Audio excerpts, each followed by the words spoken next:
I look at parts of the Japanese landscape of street fashion like the faceless men from Game of Thrones. Well, essentially, the faceless men would cut the faces off of someone, just like an orange, just peel it off and impersonate their identity. Sounds graphic, but hear me out. A lot of Japanese brands adopt core elements and garments from different cultures that they may not have been given the opportunity to experience firsthand. And by no means is this an insult, because the way that they display and the way that they adopt these garments and these methods, sometimes they use it better than the original culture, well, aesthetically. Wacko Maria, for starters. Strange name, but it was established by two football players, or soccer players if you just enjoy using incorrect words, Keiji Ishizuka and Atsuhiko Mori. I think I pronounced, listen, y'all accustomed to this by now. Mori continues to head Wacko Maria as Keiji departed because of a difference in creative perspective and interests. Wacko Maria is a Japanese brand heavily influenced by Latin American culture, which is visible through the fonts, graphic artwork, prints, garments chosen to manufacture, and pendants and motifs of Mother Maria or Virgin Mary for the rest of the world, which has somewhat become an identifiable aspect of the brand, which would make sense seeing as the name of the brand as well. Wacko Maria. In addition to the Virgin Mary, Wacko Maria borrows a lot of symbols and references from Christianity, such as Michelangelo, the crucifix, and the devil, I think. Started in 2005, the brand has curated a cult-like fanbase that embodies the leisure and laissez-faire essence that emulates from the brand and its pieces. While researching Wacko Maria, you can come across a number of names that are all connected to the brand, but the way in which they are all connected are somewhat unclear to me, to be honest. There's Wacko Maria, Rocksteady, Paradise Tokyo, and Guilty Parties. Now, they all play a significance, but this video is specifically about Wacko Maria, so hear me out. Unless I mention them later on, just forget you saw it here, right? Just forget you saw it. Every season, Wacko Maria adopts concepts from music, film, art, photography, and architecture expressed through the lens of a Japanese perspective. Like every time I'm doing research on a brand, it always amazes me that architecture is a main thing that influence designers. Anyways, from all the way in Tokyo, Mori could smell the sea breeze and sativa and hear the strums of reggae emulating through whatever sound system they had back in the 1980s. I'm not from that time. I don't know them niggas. Why did I sound like a 12-year-old again writing descriptive essay for SEA? For those who aren't familiar with Caribbean and Caribbean culture, the SEA is like a final exam that you take before they place you in a big boy school. And the creative writing aspect would require you to be detailed and thorough in your descriptions. One of Mori's first impactful musical findings was reggae. More specifically Bob Marley, and he recalls falling in love with the rebellious yet feel-good Jamaican rhythms or rhythm and the ideologies followed by the dreadlock hairstyle. Easy to say that he was on his way to becoming a bad man, a rude boy, a Bobo Shanti, a Babylon soldier, a dreadlock rasta, whatnot, if you will. Mori was further influenced by Bob Marley's style, especially from what he saw within the rockers, donning a tracksuit and beanie. He would then begin tweaking the outfit every time, switching out pieces he disliked for ones that he liked, eventually using this as a catalyst to use music to help the creation of an aesthetic. Music became the home for Wacko Maria. In a literal sense, the founder opened a bar named Rocksteady Bar in Tokyo. The bar slowly brewed the culture and essence of Wacko Maria before it was even created. You see what I did there? Like, the bar brewed the culture, like, because it's beer, and eventually the bar attracted a devoted clientele, and the next step was the creation of apparel, which was Wacko Maria.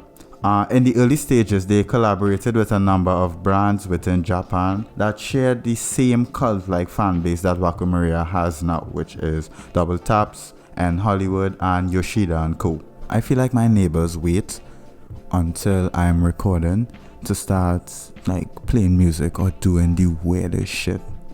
Like, it is 8:03 a.m. and they are playing Sam Smith or Ed Sheeran, thinking out loud. Is it Ed Sheeran or Sam Smith? I don't know, honestly. Like, both of them is like the same nigga to me, but go to work, dog. Like, it's 8 in the morning. Go to work.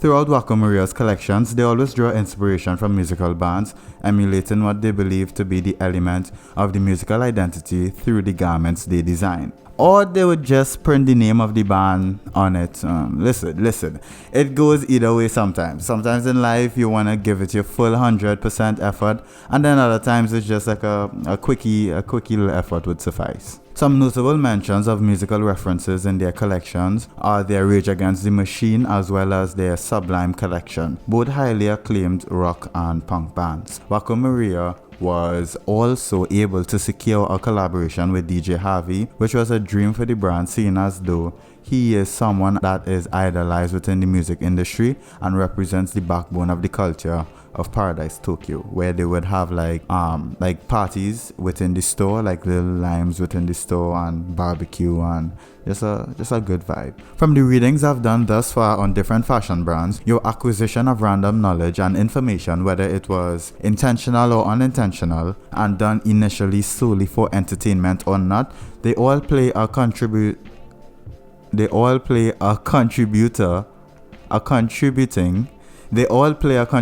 factor in the shaping of one's brand. Creating without being inspired is like washing your car in the rain. I don't know, I made that up. In addition to music, film represents another fundamental pillar within Wacko Maria. From the fashion within the film to the art it inspires and the directors of the film, there are many aspects of a film that inspires Mori. Stranger Than Paradise by Jim Jarmusch is a film that heavily influenced Mori when constructing Wacko Maria.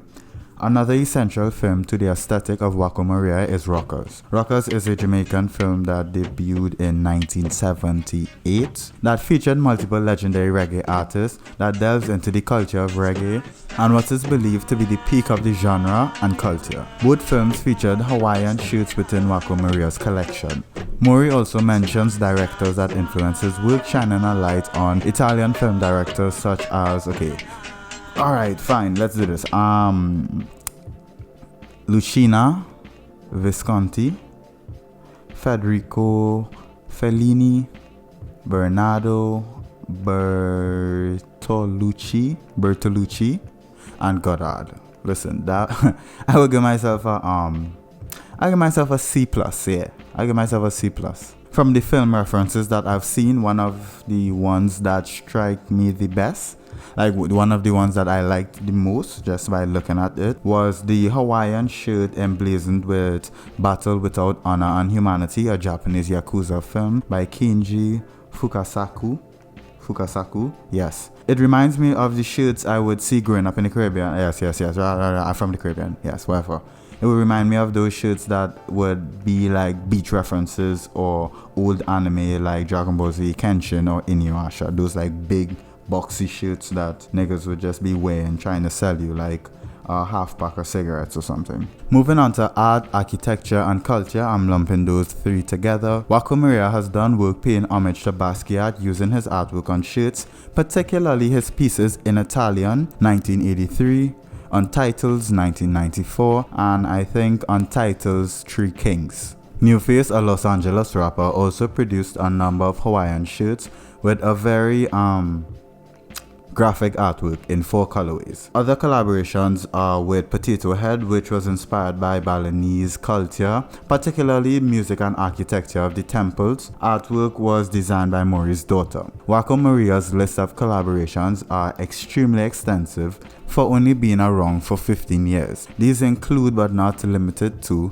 Suiko, Converse, High Times, Mr. Porter, Fragment, Vans, Invincible, Undercover, Double Taps, and Hollywood, and the others I've already named.